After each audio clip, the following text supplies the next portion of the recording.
Guys, nandito kami ngayon sa River Valley at kami ay mamanhikan. Akala mo ba kapag nagyelo ang ilog, tapos na ang lahat? Dito sa Gapyong River Valley sa Korea, mas nagiging buhay ang kwento. Ang Gapyong River Valley ay nasa Gyeonggi-do. Malapit lang yan sa Seoul. Tuwing winter, bumababa sa sub-zero ang temperatura, kaya nagyayelo ang mga bahagi ng ilog at lambak. Dahil tuloy-tuloy ang agos ng tubig at kulob ang hangin sa valley, unti-unting nabubuo ang yelo.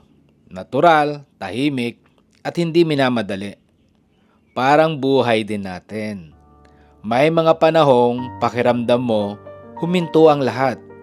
Pangarap, plano, lakas ng loob, pero ang totoo, hindi ka tumigil.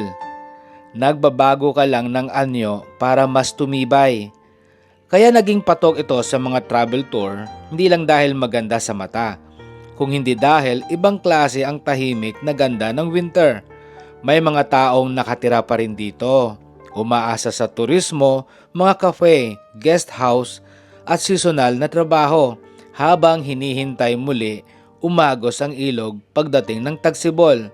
Kaya kung ikaw, pakiramdam mo ngayon ay nasa malamig kang yugto ng buhay, tandaan mo to, hindi lahat ng paghinto ay katapusan. Minsan, proseso lang yan ng pagbuo ng mas matibay na ikaw.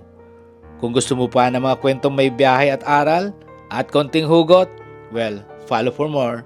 Bye!